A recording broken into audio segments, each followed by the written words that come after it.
लोकसभा चुनाव के ऐलान से पहले राजनीतिक दलों के लिए आज का दिन बेहद खास रहा। सुप्रीम कोर्ट ने गुरुवार को इलेक्टोरल बॉन्ड पर रोक लगा दी है। अदालत ने फैसला सुनाते हुए कहा कि चुनावी बॉन्ड सूचना के अधिकार का उल्लंघन है। जनता को ये जानने का हक है कि किस राजनीतिक दल को कितना पैसा मिला है। इतना ही नहीं, कोर्ट ने भारतीय स्टेट बैंक यानी एसबीआई को निर्देश दिए हैं कि 2019 से लेकर अभी तक के चुनावी बॉन्ड से जुड़ी सारी जानकारी 3 हफ्ते के अंदर चुनाव आयोग को सौंपे। लगभग 1 महीने के बाद चुनाव आयोग को ये सारी जानकारी अपनी ऑफिशियल वेबसाइट पर पब्लिश करनी होगी। सुप्रीम कोर्ट के इस फैसले को केंद्र सरकार के लिए भी बड़ा झटका माना जा रहा है। फिलहाल विपक्ष शुरू से ही चुनावी बॉन्ड का विरोध करता आया है। ऐसे में ये जानना जरूरी है कि चुनावी बॉन्ड क्या होता है और इसे लेकर विवाद क्यों छिड़ा हुआ है। नमस्कार, मैं आपके साथ अंशिका। चुनावी बॉन्ड एक तरह का वचन पत्र है। इसकी खरीदारी भारतीय स्टेट बैंक की चुनिंदा शाखाओं पर किसी भी भारतीय नागरिक या कंपनी की ओर से की जा सकती है। ये बॉन्ड नागरिक या कॉर्पोरेट कंपनियों की ओर से अपनी पसंद के किसी भी पॉलिटिकल पार्टी को दान करने का एक जरिया है। चुनावी बॉन्ड को फाइनेंशियल बिल 2017 के साथ पेश किया गया था। 29 जनवरी 2018 को नरेंद्र मोदी वाली एनडीए सरकार ने चुनावी बॉन्ड योजना 2018 को अधिसूचित किया था। उस दिन से इसकी शुरुआत हुई। चुनावी बॉन्ड की बिक्री हर तिमाही में होती है। आप इसे जनवरी, अप्रैल, जुलाई और अक्टूबर के पहले 10 दिनों की अवधि में खरीद सकते हैं। ये तो आपने जान लिया कि चुनावी बॉन्ड क्या होता है, लेकिन सरकार इसे क्यों लेकर आई और चुनावी बॉन्ड लाने का मकसद क्या था, ये जानना भी बेहद जरूरी है। दरअसल 2017 में केंद्र की बीजेपी सरकार ने दावा किया था कि इससे राजनीतिक फंडिंग के मामलों में पारदर्शिता बढ़ेगी।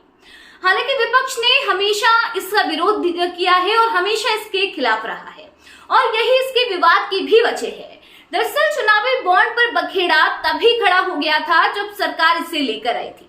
2017 में इसे कोर्ट में चुनौती दी गई थी, लेकिन सुनवाई 2019 में शुरू हुई। सुप्रीम कोर्ट ने सभी राजनीतिक दलों को आदेश दिया था कि 30 मई 2019 तक चुनावी बॉन्ड से जुड़ी सभी जानकारी आयोग को दे। हालांकि कोर्ट ने इस योजना पर रोक नहीं लगाई। फिर साल 2019 के दिसंबर महीने में इसको लेकर 2 याचिकाएं और दायर की गई। पहली याचिका एसोसिएशन फॉर डेमोक्रेटिक रिफॉर्म्स और गैर लाभकारी संगठन कॉमन कॉज ने मिलकर दायर की थी। वहीं दूसरी याचिका भारतीय कम्युनिस्ट पार्टी मार्क्सवादी ने दायर की थी। याचिकाओं में कहा गया था कि भारत और विदेशी कंपनियों के जरिए मिलने वाला चंदा गुमनाम फंडिंग है। इससे बड़े पैमाने पर चुनावी भ्रष्टाचार को वैध बनाया जा रहा है। ये योजना नागरिकों के सूचना के अधिकार का उल्लंघन करती है, जिस पर लंबी सुनवाई के बाद आज सुप्रीम कोर्ट ने इसे असंवैधानिक करार दिया है। आंकड़ों पर नजर डालें तो मीडिया रिपोर्ट्स बताती हैं कि चुनावी बॉन्ड के जरिए अभी तक 5,851 करोड़ रुपए जुटाए जा चुके हैं। जनवरी से लेकर मई 2019 तक स्टेट बैंक की विभिन्न शाखाओं के जरिए 4,794 रुपए के बॉन्ड खरीदे गए, जबकि इससे पहले 2018 में 1,000 रुपए के बॉन्ड खरीदे गए थे। मार्च 2022 से लेकर मार्च 2023 के बीच 2,800 करोड़ रुपए के इलेक्टोरल बॉन्ड खरीदे गए। इस पूरे पैसे का तकरीबन 46% बीजेपी के खाते में गया। फाइनेंशियल ईयर 2022 और 23 में बीजेपी ने अपनी तिजोरी में 1294 करोड़ रुपए इलेक्टोरल बॉन्ड के जरिए जोड़े। वहीं बीजेपी को इलेक्टोरल बॉन्ड से मिलने वाला पैसा कांग्रेस की तुलना में लगभग 7 गुना ज्यादा था। कांग्रेस 2022 और 23 में महज 171 करोड़ रुपए पार्टी फंड में जोड़ पाई थी, जबकि इसी पार्टी को उसके पिछले फाइनेंशियल ईयर में 236 करोड़ रुपए चुनावी बॉन्ड के मार्फत मिले थे।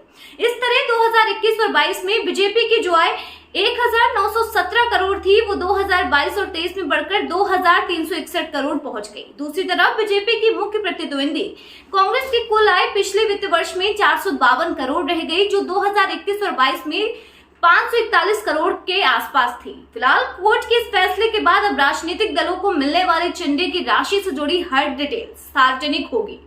फिलहाल सुप्रीम कोर्ट के फैसले के बाद अब राजनीतिक दलों को मिलने वाले चंदे की राशि से जुड़ी हर डिटेल को सार्वजनिक किया जाएगा और जनता इसे जान पाएगी कि किस पार्टी को कितना चंदा मिलता है।